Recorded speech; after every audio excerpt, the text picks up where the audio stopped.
started creating content specifically for the internet.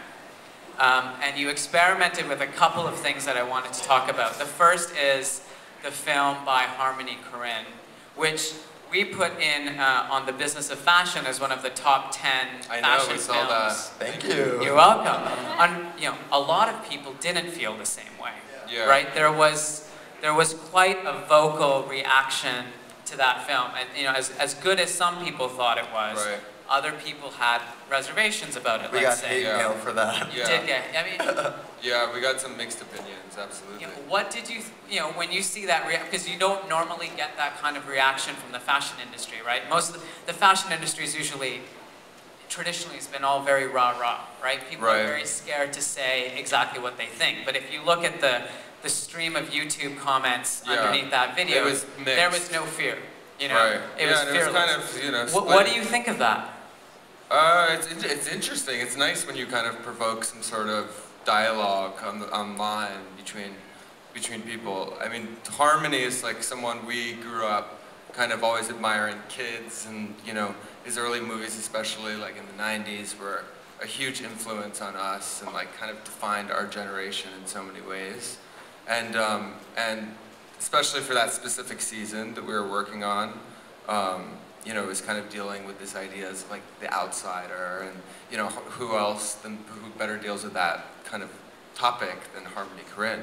I mean, all his movies are always about some sort of outsider, and we kind of got together with him. We spoke about our ideas, about what we were feeling. We wanted to give him carte blanche to kind of take those ideas and filter it through his eyes, and that's what he came back with. And I mean, we thought it was incredible. Obviously, it provoked some sort of controversy, but that's never a bad thing. Give him like loose ideas. Like the collection was about a girl that was sort of stuck somewhere between being young and being old. That kind of awkward adolescence was like a theme that we're really kind of looking at. So there were loose terms like awkward adolescence is what we were thinking, and Harmony's the king of that, like Jack said. So he took the awkward adolescence thing, and he did it in Nashville where he's from. So he kind of took his version of that.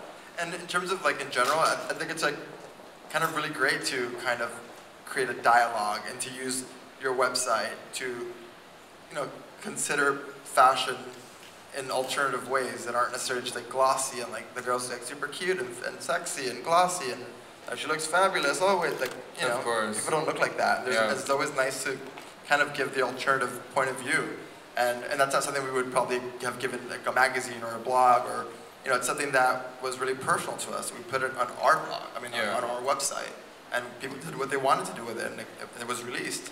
And it's interesting to us putting something else out there that's not just like kind of some sort of selling tool, but something that's maybe a little bigger than that. Yeah, I mean, we also don't want our website to just be like this like annoying marketing thing where it's all about selling to people and like buying things and commerce.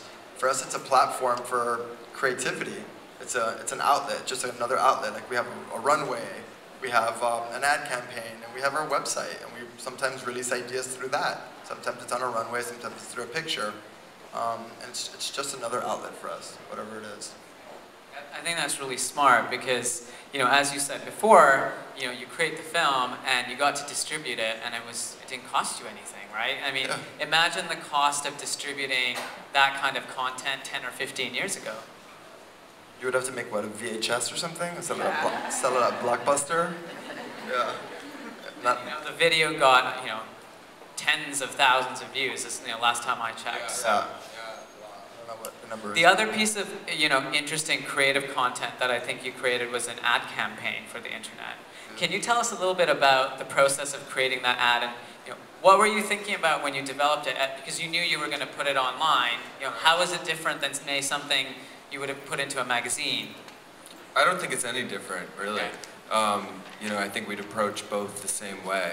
And both, sat in magazines and we also put it out online. I think it's still kind of a new thing for us, this whole ad campaign thing, and it's something we're very interested in. Just like, it's another layer of branding and a way of getting our name out there and expressing like, what our vision is. So I think when we approached it, we knew we wanted to do something that's kind of, I think you kind of exaggerate a lot of the ideas that may be on the runway in a picture, and we wanted to kind of, you know, put that out there a little bit further, push it a little bit further, have the feeling that the collection had in the show, just like, you know, a little more extreme, a little more exaggerated. But that idea came, you know, we just had like a homepage. We had no idea what to put on a homepage. And we looked at all like the big websites. Like they all have their ad campaigns. So let's make a fake ad campaign for a website. So we made like this fake ad campaign, actually shot here at Milk, in the back, or upstairs or something. And it was just for the website. It was like this one picture. And then a couple of our friends in different magazines, you know, we just sent it to our friends, like, look what we just did. And they're like, oh, can we print it? Like, all right. And then all of a sudden we had an ad campaign. In the magazines? In magazines, yeah. For free? Yeah, they were very nice to us, and some of them were. And but it was never intended to be in magazines. So all of a sudden we're like doing ad campaigns, but the intent was always just to put it online. You know, but the magazines wanted, and they're not wanting to charge us all these crazy, you know, prices, I guess. That's cool, you know, but we didn't start off that way.